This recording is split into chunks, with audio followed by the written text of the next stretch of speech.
nom du Père et du Fils et du Saint-Esprit, ainsi soit-il. Mais bien, chers frères et sœurs, neveux, nièces, cousins, amis, continuons notre réflexion sur la foi chrétienne.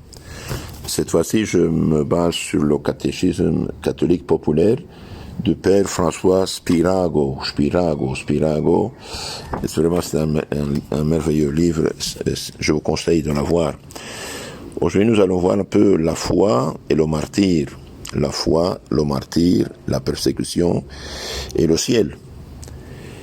Une récompense très élevée au ciel est destinée à celui qui est persécuté pour sa foi, la vraie foi, et celui qui sacrifie à la fois sa vie. Vous êtes heureux, dit Jésus-Christ, lorsque les hommes vous chargeront de malédiction, qu'ils vous persécuteront et qu'ils diront faussement toutes sortes de mal contre vous à cause de moi. Réjouissez-vous alors et tressaillez de joie, parce qu'une grande récompense vous est réservée dans les cieux. Donc quand on est persécuté pour la foi, eh bien, Saint Matthieu 5, 12 dit « Réjouissez-vous, car une grande récompense vous est réservée dans les cieux. » Celui qui a subi de grandes épreuves pour sa foi, mais il ne meurt pas, est appelé confesseur. Donc il y a les confesseurs de la foi, ceux qui confessent la foi, proclament la foi, subissent grandes épreuves, persécutions pour la foi, mais il ne meurt pas, on l'appelle confesseur. Celui qui meurt pour la foi s'appelle martyr. Martyr, c'est un témoin, en grec. Le martyr fait infailliblement son salut, car Jésus-Christ a dit « Celui qui aura perdu sa vie pour l'amour de moi, la retrouvera ». Saint Matthieu 10, 39. Aussi, avec quelle joie les martyrs mouraient, avec quelle allégresse Saint André embrassait-il sa croix, Saint Ignace d'Antioche paraissait-il devant Trajan, Saint Ignace d'Antioche, troisième évêque d'Antioche après Saint Pierre, condamné à mort l'année 107, eh bien, on l'a conduit à Rome pour être jeté au lion. Et durant le cours du voyage par barque, il a écrit 7-8 cartes, lettres aux différentes communautés chrétiennes qui le contactaient. Il les encourageait à se maintenir dans la foi. Et quand il a su que les chrétiens de Rome allaient faire des démarches pour payer de l'argent et pour qu'il arrive après les Jeux du cirque, il leur a écrit une lettre vraiment extraordinaire. S'il vous plaît, dit-il, ne me faites pas ce grand dommage, ce tort. Je veux être martyr de Christ. Je veux être le froment du dent des lions. Ne me faites pas perdre la couronne. Et donc, il est supplie de ne pas faire des marches pour qu'il arrive à temps et être jeté au lion. D'ailleurs, il a été jeté au lion et martyrisé. Saint Ignace d'Antioche, vraiment merveilleux. Je vous conseille de lire ces cartes. C'est vraiment extraordinaire. Il dit, celui qui falsifie l'évangile de Dieu et celui qui écoute les falsificateurs, eh bien, les deux iront au feu de l'enfer. Mais maintenez-vous dans la foi, dit-il, la vraie foi, bien sûr. Les martyrs, en effet, possèdent le degré le plus élevé de la charité, parce qu'ils méprisent tous les biens terrestres et le plus précieux, la vie. Donc les martyrs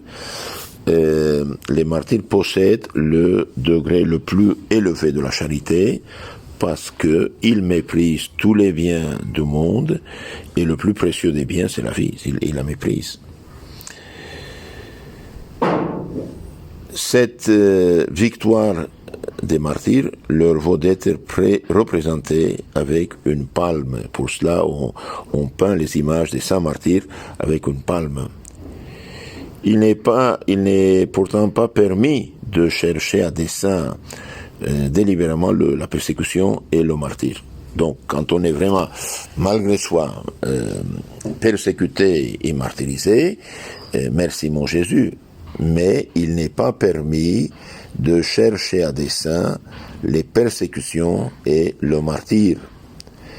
Quelques-uns l'ont fait, ceux par exemple qui se sont dénoncés qui ont renversé des idoles et qui ont succombé dans l'épreuve, ces présomptueux n'ont jamais été honorés par l'Église comme des martyrs, car il n'est jamais permis de pousser personne à être injuste, dit saint Thomas d'Aquin. Donc celui qui cherche le martyr, eh bien, il se trompe, il va succomber à la persécution. Que dit notre Seigneur Jésus-Christ? Eh bien, notre Seigneur Jésus-Christ permet même de fuir devant la persécution. Quand on vous persécute dans une ville, allez dans une autre ville, dit notre Seigneur Jésus-Christ. Donc celui qui méprise, celui qui insulte les non-chrétiens, celui qui provoque, etc., il se trompe. Ça, ce n'est pas ser martyr. Jésus-Christ dit de fuir devant la persécution. Saint Matthieu 10, 23. Lui-même s'est enfui, ainsi que les apôtres et de saints évêques, comme saint Cyprien, saint Athanas. Les pasteurs seuls sont tenus à rester quand le salut de leurs ouailles rend leur présence nécessaire, dit saint Thomas d'Aquin. Le mercenaire fuit quand vient le loup, mais non le bon pasteur, dit Jésus-Christ, Saint Jean 10, 12. Les pasteurs ne peuvent fuir que quand leur présence ne serait d'aucune utilité ou exciterait encore davantage les persécuteurs, dit saint Cyprien, qui s'est caché d'ailleurs au début, et puis bon, quand il a été annoncé, il est parti au martyr. La mort pour une hérésie n'est pas le martyr, car il y manque la charité sans laquelle le martyr lui-même est sans mérite, dit saint Paul, 1 Corinthiens 13, 3. Donc, quand on professe des hérésies, des erreurs dans la foi, falsification de la foi, et on meurt pour ces hérésies, ce n'est pas martyr, ça. Parce qu'il manque la charité. Par exemple, Huss de Prague, qui préféra se faire brûler vif en 1415, est condamné, il est dénoncé pour l'hérésie. Il n'est donc pas martyr. Mais on est martyr quand on est blessé à cause de sa foi ou qu'on meurt de la blessure. Quand, pour la foi, on est condamné à la prison perpétuelle ou à l'exil. Quand on est tué pour notre vertu chrétienne, par exemple Saint Jean-Baptiste, il est tué parce que il avait dénoncé l'adultère du roi Hérode. Saint Jean Népomucène, il avait dénoncé le roi aussi pour son immoralité, il s'est nié à révéler le secret de confession. Donc on l'a fait tuer, il est martyr. Car, dit saint Thomas d'Aquin, la vertu chrétienne est une certaine profession de foi. Combien de martyrs y a-t-il dans l'histoire de l'Église? Eh bien, il y a des millions. On estime à 16 millions le nombre des martyrs. Maintenant, même dans chaque 5 minutes, il y a un martyr chrétien dans le monde. Celui-là n'est pas chrétien, dit saint Cyprien, qui craint de mourir pour la foi. Celui qui craint de mourir pour la foi, eh bien, il n'est pas chrétien. Un chrétien doit être prêt à rendre compte de sa foi. Bien sûr, ne pas chercher la persécution ni le martyr, mais si l'occasion se présente, on accepte. Par exemple, aujourd'hui, il y a des chrétiens qui perdent leur travail, des chrétiens qui sont expulsés de leur travail parce qu'ils n'acceptent pas ce qui contredit la loi de Dieu, la loi naturelle, la loi de l'évangile. Donc, si pour ça, ils sont persécutés, ils sont privés de monter dans les postes, malgré leur capacité, on les expulse de leur travail parce qu'ils n'acceptent pas, par exemple, de faire des avortements, par exemple, d'accepter ce qui est contraire à l'évangile, et bien, d'une certaine manière, ils participent de martyr aussi. Alors, qu'est-ce qui se passe avec celui qui rougit de sa foi? Eh bien, celui qui rougit de sa foi par crainte ou respect humain, ou qui la renie formellement, s'expose aux menaces de Jésus-Christ. Quiconque me renoncera devant les hommes, je le renoncerai moi aussi devant mon Père qui est dans les cieux. Saint Matthieu 10, 33. Si quelqu'un rougit de moi et de mes paroles, le Fils de l'homme rougira aussi de lui lorsqu'il viendra dans sa gloire. Saint Luc 9, 26. Celui qui rougit de sa foi imite Pierre, qui a renié à Jésus-Christ le jour de la Passion, la nuit de jeudi à vendredi saint. Saint Matthieu 26, 69. De nombreux chrétiens furent de même pendant les persécutions et sacrifièrent aux idoles. Aujourd'hui, beaucoup d'hommes rougissent de faire à l'Église le signe de la croix ou de recevoir les sacrements, d'adorer l'Eucharistie quand ils rencontrent un prêtre portant le viatique, etc. D'autres pêchent en participant aux exercices religieux des dissidents, des protestants par exemple, quand par exemple ils contractent un mariage mixte devant un ministre protestant, quand ils servent de parents à des protestants, quand ils vont avec eux recevoir la scène. Les protestants n'ont pas la messe, n'ont pas l'Eucharistie, donc recevoir de la main d'un pasteur un morceau de pain, c'est un morceau de pain, ce n'est pas le corps de Christ. Ça c'est renier la foi.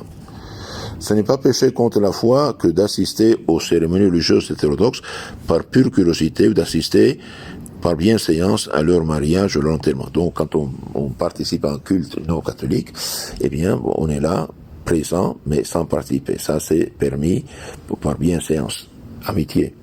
Mais celui qui participe, qui se marie, qui communie, etc., il y a un problème là.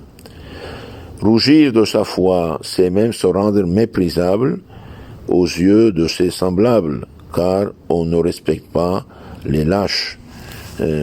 On dit que dans un régime antichrétien, on a fait renier un chrétien sa foi.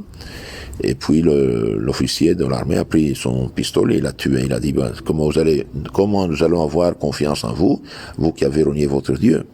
Donc quand on est lâche, eh bien les adversaires méprisent aux lâches. Celui qui renie la foi se rend méprisable aux yeux de ses semblables, car on ne respecte pas les lâches. Constance, le père de Constantin le Grand, renvoyait de son service ceux de ses domestiques chrétiens auxquels il avait commandé de sacrifier aux idoles et qui lui obéirent, alors que ceux qui avaient refusé de sacrifier, il les a gardés. Les renégats formels sont encore plus nombreux. Le sage roi Salomon renia le vrai Dieu et devint idolâtre pour amour pour ses femmes païennes. Julien l'Apostat, mort en 363, renia le christianisme et en devint le pur ennemi, comme on le voit par sa tentative de rebâtir le temple de Jérusalem et par le blasphème qu'il proféra en mourant. Tu as vaincu Galiléen. Il n'est pas rare de voir des catholiques passer au protestantisme, au judaïsme ou à l'islam et s'appeler libres penseurs, c'est-à-dire n'appartenant à aucune culte déterminé. En général, ils agissent pour des motifs purement humains, par exemple pour contracter un mariage mixte, pour manifester leur haine contre un prêtre. Les gens vicieux seuls renient leur foi. Qu'on ne croit pas, dit Saint Cyprien, que les bons abandonnent l'Église. Le vent n'emporte pas le bon grain, mais la paille. Le vent n'emporte pas le bon grain, sinon la paille, dit Saint Cyprien. De même, le vent ne déracine pas les arbres sains, mais les arbres pourris. Ceux qui apostasient commettent un péché mortel, car ils crucifient de nouveau le Fils de Dieu. Hébreux 6, 4. Ils sont excommuniés et le pape se réserve l'absolution de ce péché. L'évêque ne peut pas absoudre que par délégation. Or, celui qui n'a pas l'Église pour mère ne peut avoir Dieu pour père, dit Saint Cyprien. Il n'y a donc pas d'épreuve à laquelle ne doivent résister un catholique pour garder sa foi. Il doit être l'arbre fortement enraciné qui défie toutes les tempêtes. Le soldat qui mène même à la guerre n'abandonne pas son poste ni son drapeau. Terminons avec l'acte de foi. Mon Dieu, je crois fermement à tout ce que vous avez révélé, que la Sainte Église me propose à croire, parce que vous êtes la vérité même, qui ne pouvez ni vous tromper ni nous tromper. Dans cette foi, je veux vivre et mourir. Mes frères, chers et sœurs, amis, je vous conseille de lire le catéchisme de Saint Pie X. Vous pouvez le chercher dans l'internet. Catéchisme de Saint Pie X. Et en autre occasion encore mieux, le catéchisme du Concile de Trente. Que Dieu vous bénisse, la Vierge vous garde. Amen.